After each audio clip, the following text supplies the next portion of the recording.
This is Vince Russo's The Brand.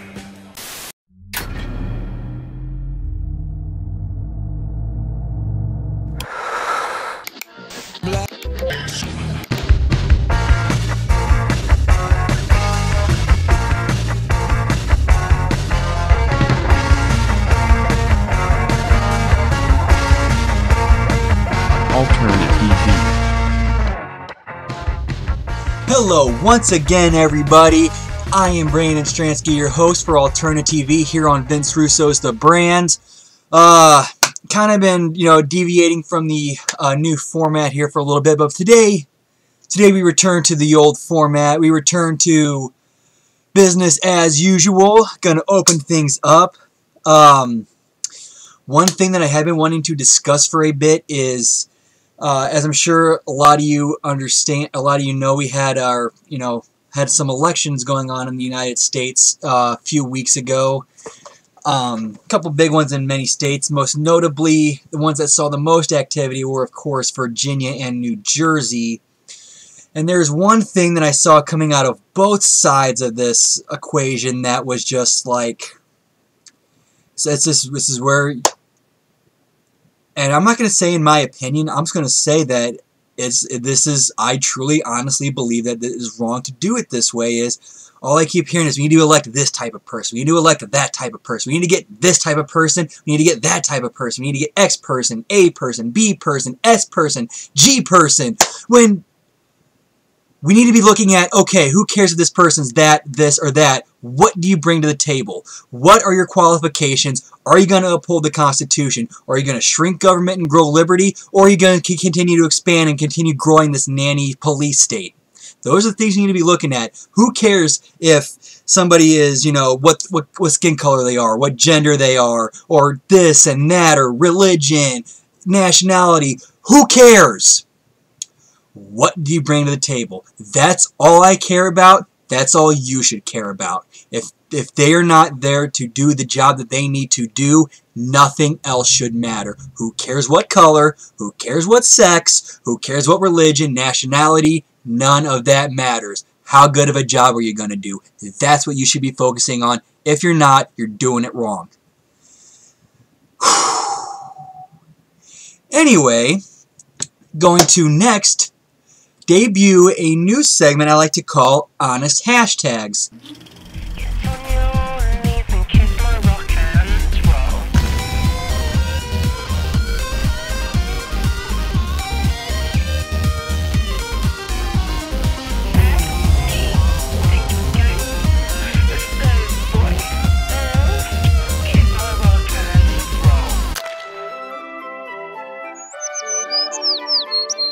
Any of you who's been on Twitter before will see there's going to be a few trending hashtags, and some of them, of course, are, you see some pretty ridiculous stuff on there.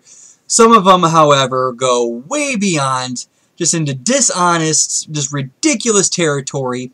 So we're going to kind of bring it back to reality and add some honesty to them. And we're started off with the hashtag that inspired this segment. Hashtag Thank you, Hillary. Yes, Hillary, thank you. Thank you for showing that you can marry a sexual predator, a rapist, enable them to all the way to the governorship, to the White House, and expand your own career and still somehow be called a feminist. Thank you, Hillary, for showing that is indeed possible. And the other one we're going to do this week is hashtag Things Politicians Shouldn't Say. There's a lot of them things that we shouldn't say, but here's some of the big ones that they should really keep their mouths shut on. Politicians shouldn't say that we can make your college free. We can make your health care free. We can make your food free. We can build a wall on the Mexican border and make Mexico pay for it. All that stuff is stupid, and they should shut up about it, because this stuff is not going to happen in any type of realistic or nonsensical way that doesn't involve screwing the shit out of the American people.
move on to alternative news. I'm sure some of you guys have heard about. First thing I want to get into is the whole thing with the executive order on the reversal on the elephant trophy parts. Honestly, you know what? I think, my opinion, they plan on that being a bait and switch from the word go.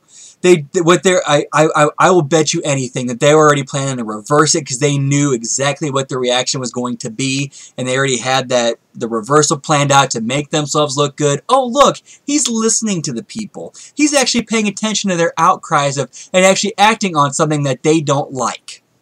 Come on. Do you really think that sort of thing is like that kind of a priority issue? Never mind the morality of the fact that it's just flat out wrong, but really you think they're going to, with all this thing they have on their agenda, they think something like that's the top of the list to take care of? I'm sure Trump Jr.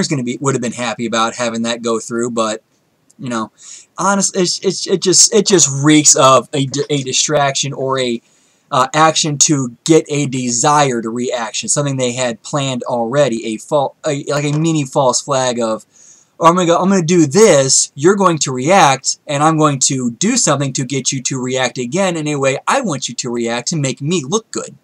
That's my opinion of how this whole thing went down, but anyway, man, left has been getting pummeled recently, coming out with these allegations. Big one, of course, this past week was Al Franken being caught on photograph groping a woman's chest while she was asleep. Now, granted, he did apologize. He did accept responsibility. And there should be some commendation for it because, on the other side, you got guys like Roy Moore who are just completely continue to deny it, despite the fact there's, double-digit corroborating, and it's everything I've read is like, oh yeah, that's a thing that he does. But anyway, it's just, man, I am enjoying watching them finally start to turn on. It's probably going to be a slow burn into an eventual, completely over the cliff. But they're starting to turn on the Clintons now. Finally, of course, it could have something to do with the fact that their influence and money is starting to dry up. But I digress.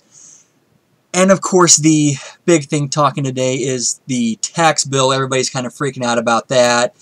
Just one thing I do want to add on that people are forgetting that, oh, the rich are getting the best tax break out of it, when the thing is, though, they're already paying the majority out of it. So any tax break is going to benefit them more than it would the average person because they're already paying more than the average person. So naturally, any type of tax cut, they'll see more of a benefit than you or I probably will.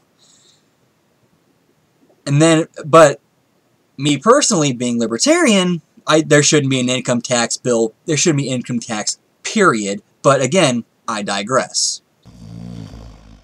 Vince, let's go. Jeff, here's why this show sucks off the bat. I didn't even care. Vince McMahon sucks, bro. Do you understand? You shoot an angle, that's the shit. They're pussies, bro. You're gonna bust somebody's ass You open. just took all this guy's flavor away. He really does suck as a heel. I can't stand this guy. Oh, yeah, bro, you're bitter. Get your shit together. So freaking illogical. Are you freaking kidding me, bro? And I'll be honest with you.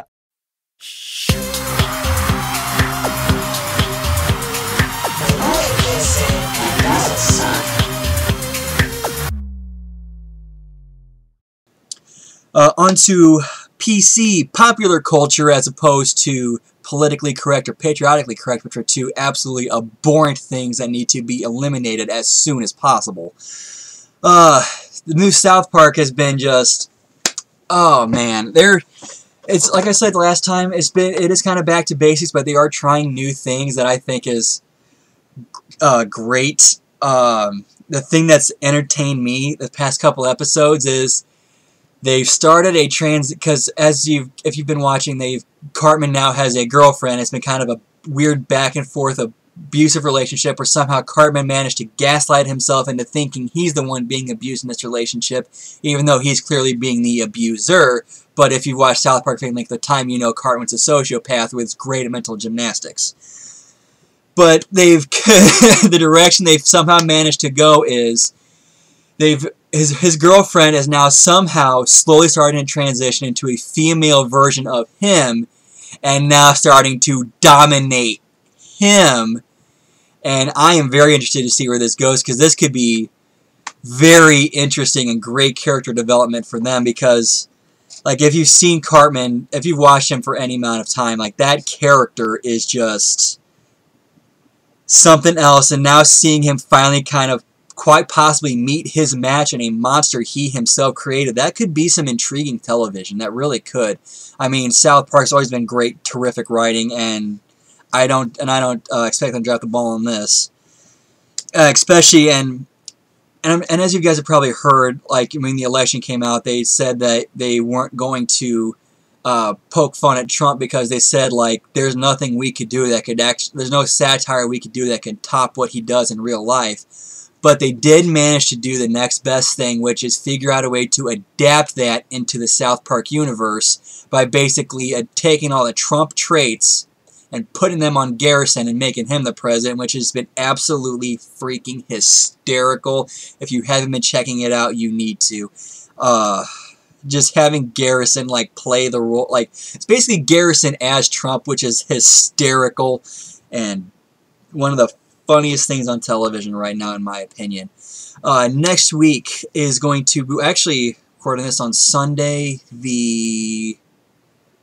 what's the date? Let me grab my phone real quick. Recording on Sunday the 19th, so on Friday the 24th will be the release of Trailer Park Boys Out of the Park USA. I plan on binge watching that. Although of course, with how that night might end up going, I might not remember much of it. Hopefully I do. To do a review of that as part of the show next week. And then we're going to go ahead and close it off with Restoring the Republic. Jabron.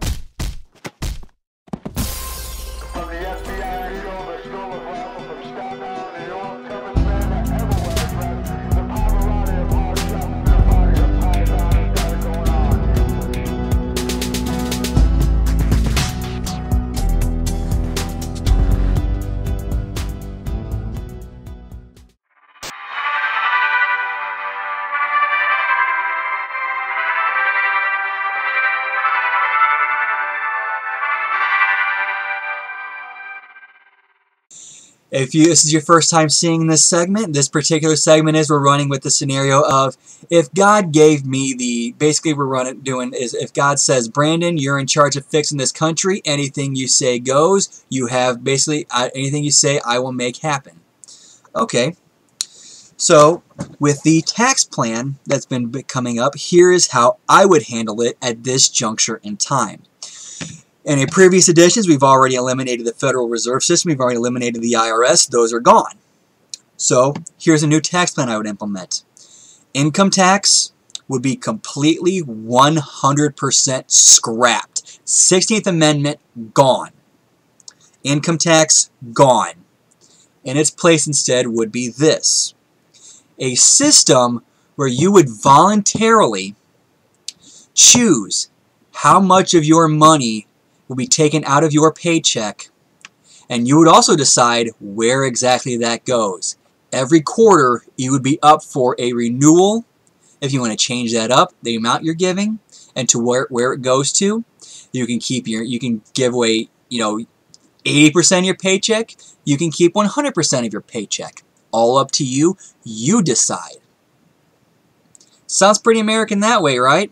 And the idea with that system is it basically just be there in place to help those who actually do need it until private charities and private foundations and other charitable organizations are strong enough to essentially render the system obsolete, which is, of course, the ideal. What we're trying to do is because the whole point of these programs is to basically just help the people who really need it, not people who are too lazy to actually, take care of themselves until we can, like I just said, till they're rendered obsolete and the private sector has private charities and foundations are strong enough to carry the workload, not get everybody suckling at the teat to where the state's essentially the mommy and daddy nanny state.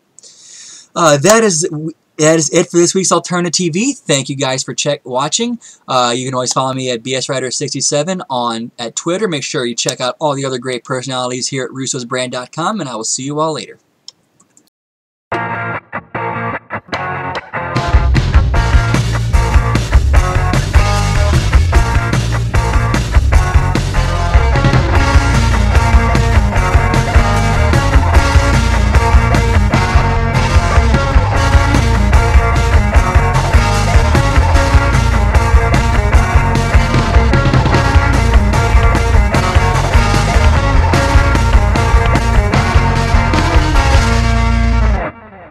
This is Vince Russo's The Brand.